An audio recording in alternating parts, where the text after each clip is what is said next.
क्या आप जानते हैं सुपनेखा अपने प्रिय भाई से बदला लेना क्यों चाहती थी? आइए सुपनेखा के बारे में आज आपको संपूर्ण जानकारी देते हैं।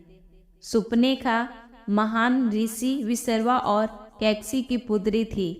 वह रावण, कुंभकर्ण, विभीषण की बहन भी थी। शुरू से ही वह अति सुंदर और बड़े बड़े नाखून वाली स्त्री थी।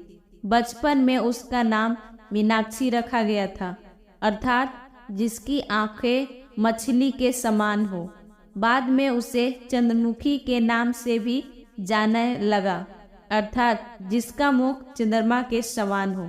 सुपनेखा के नाखून अत्यधिक बड़े और नोखीले हुआ करते थे, इसलिए उसका नाम सुपनेखा भी पड़ गया।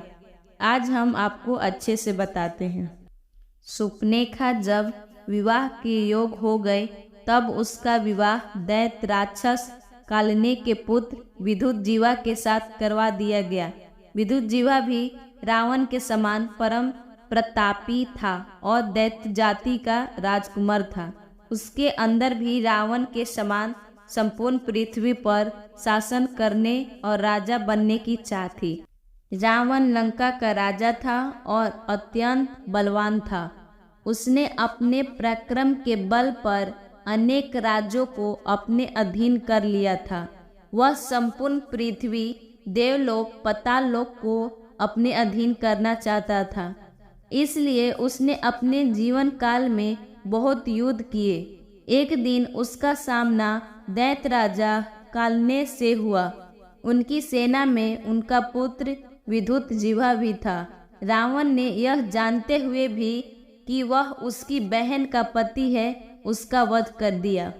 जब सुपनेखा को विद्युतजीवा की मृत्यु का समाचार पता चला तो वह अत्यंत क्रोधित हो गए। उसके अंदर रावण से प्रतिशोध लेने की अग्नि धधक रही थी।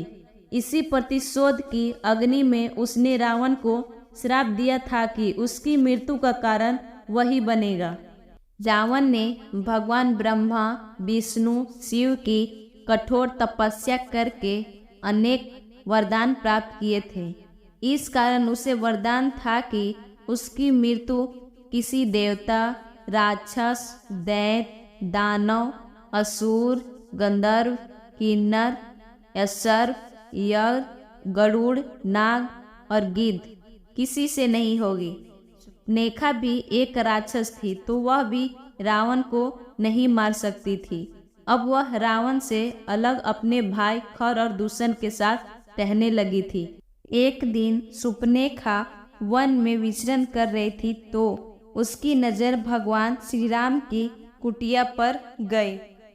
सुपनेखा राम के रूप पर मोहित हो गई थी, लेकिन एक पत्नीव्रता होने की वजह से राम ने उसे लक्ष्मण के पास भेज दिया।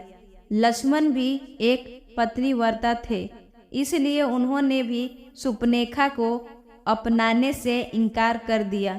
गुस्से में आकर सुपनेखा ने सीता पर हमला करने की कोशिश की, जिसके बाद लक्ष्मण ने उनकी नाक और कान काट दिए।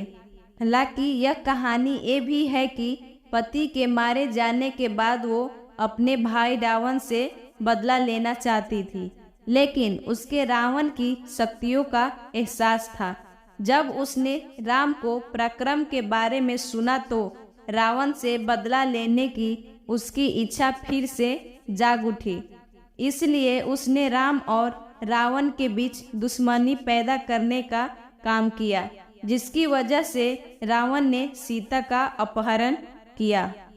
यह देखकर वह रोती हुई वहां से चली गई और अपने भाई खर और दूषण को इसके बारे में बताया।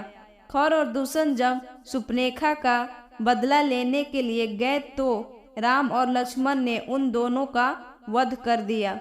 खर और दूषण का मृत्यु के बाद सुपनेखा समुंदर पार करके लंका में रावण के राजमहल में पहुंची और सारी बातें गलत तरीके से सुनाया।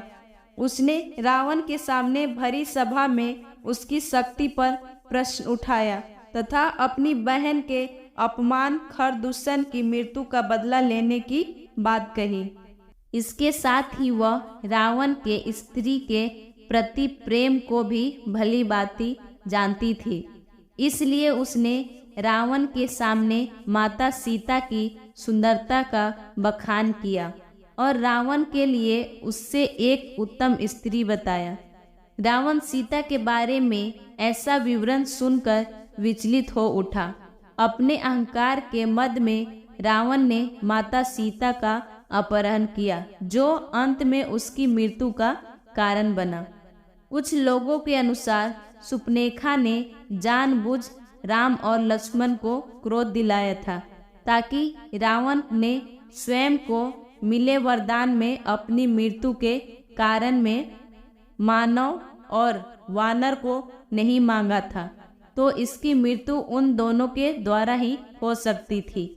जब उसने भगवान राम और लक्ष्मण की शक्ति के बारे में पता चला तो अपने भाई से अपने पति की मृत्यु का बदला लेने के लिए उसने यह सब षड्यंत्र रचा, जिससे अंत में जाकर रावण की मृत्यु हो गई। अपने भाई रावण की मृत्यु के बाद सुपनेखा ने भगवान विष्णु की गहन तपस्या की।